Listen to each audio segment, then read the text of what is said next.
This is a brief video on how to repair a Mattel Thingmaker. Here, as you can see, is a well-used Thingmaker that's not working anymore, and the few tools that we'll use to do this. We have a small hammer, a very small block of wood, a pair of wire cutters, needle nose pliers, and a screwdriver. We'll go ahead and we'll start the repair. First thing we do is we turn the Thingmaker over. Then we place a screwdriver at the corner right here. We drive it down with a small hammer right behind the little red metal flap in the corner, and this will loosen the corner. So I'm going to go ahead and do that real quick.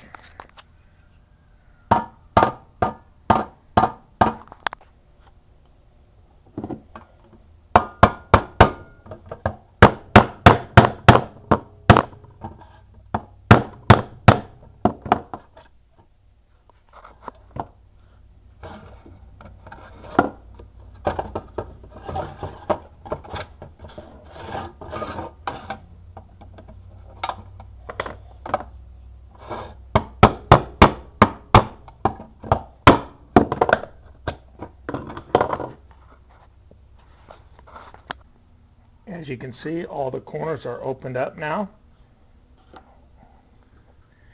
They're opened up. Now we will use our block of wood and we will pound the top of the red side down a little bit with our block of wood, and we'll pop it loose. I'll be hammering right here. I can't do it while filming, so I'll do it and then I'll get back. After a couple whacks, you can see that I've knocked the piece of red metal down where it just came out of the crimped edge, and I'm going to go ahead and pry it out now on this end. Okay, I'll take the screwdriver in there, and as you can see, it pops right out. This whole end is going to pop right out now. As you can see, it's completely loose, and it's popping loose out of the Thingmaker, like so. We'll flip it over, take the block of wood, a couple well-placed whacks here, and it'll pop loose also. Just to show you how we're doing this, put the block of wood here, a couple whacks. Loose, as you can see, it's completely free. Now we can go to work on the other one. Completely free. Here's what the corners look like. They've been spread a little bit, so we're able to get to it. Thingmaker housing's intact. What we'll do is we'll take a screwdriver blade underneath that edge of that lip and spread that a little bit, so that when we go to put it back together, it'll be a little easier.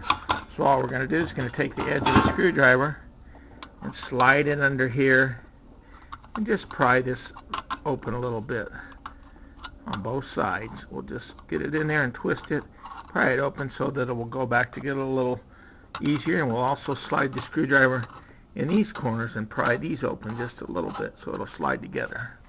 Then we'll go to the next step. Again, as you can see, this is a small rivet that's been mushroomed underneath the outer edge of this hole. And like I said, all we're going to do is take a pair of maybe pointed dikes and grab the tip of this mushroom and bend it toward the middle. Bend it toward the middle. Bend it toward the middle. You can use some little pointed dikes and needle nose pliers.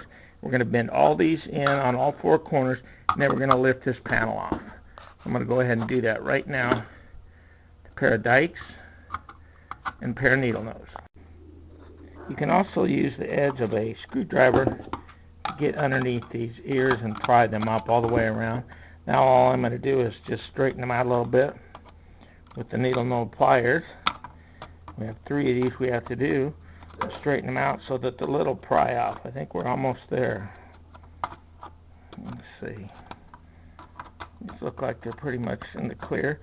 What we'll do is when we put it back together, we'll actually bend down a couple of these mushroom ears to hold the plate back in place. Alright, let's see how we're doing. We'll get the screwdriver in here, see if we're ready to pry up the actual plate. There we go. Popping up nicely. Okay. So, there we go. So it's loose. We have to take the plate off. There's the culprit, the bad heater. Alright. We can see the heater coil looks intact, but somewhere it's burnt. And I think from looking at the burn mark on the pan, we have an idea where to look at on the heater core. So what I'm going to do now is I'm going to slide back this fiberglass sleeve very gently, see if we can figure out where this heater core is burnt into. This part of it all looks pretty good. We'll go ahead and slide this sheathing back, see if we can see where it's burnt. Okay, we found the bad spot. It came apart right where the element connected to the end of this sheeting. All this is fiberglass sheething, wire protector. So the way you get this to slide off is you work it back and forth and roll it around until it loosens up. So that's what I'm going to do. I'm going to work it back and forth and work it around and slide it off with this wire. Alright, what I've done is I've slid it off. As you can see, it's just a fiberglass sheeting that the more you roll it between your fingers and loosens it, the easier it is to work.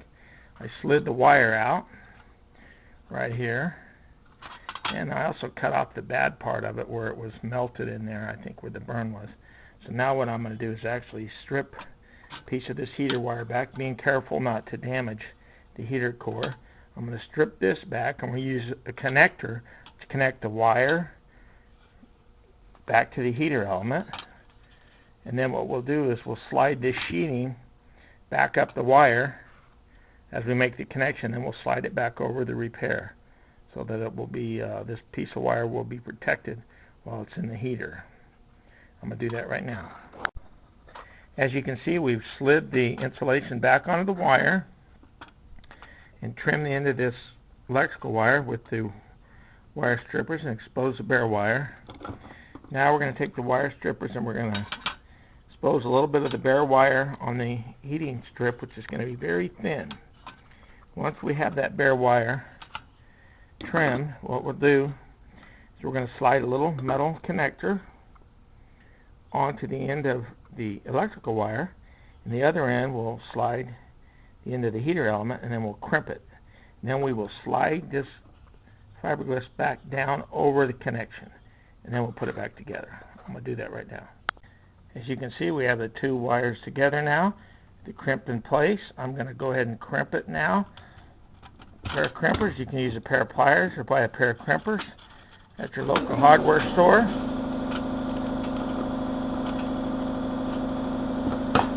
There we have our connection. We'll slide the insulation over the top of it and put it back together. Actually, before we put it back in the heating element into the heater cavity, we'll check the heating element and see if we repaired it.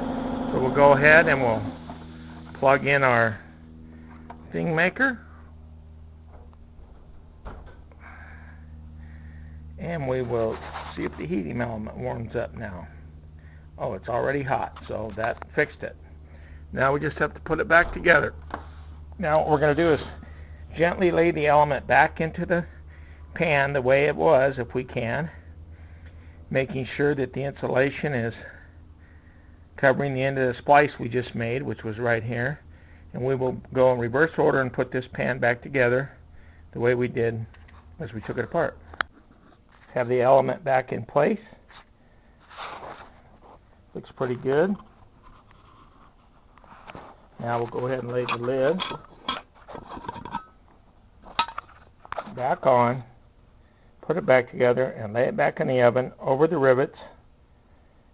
And we'll go ahead and take those mushroom rivets and spread them down and reinstall the pan.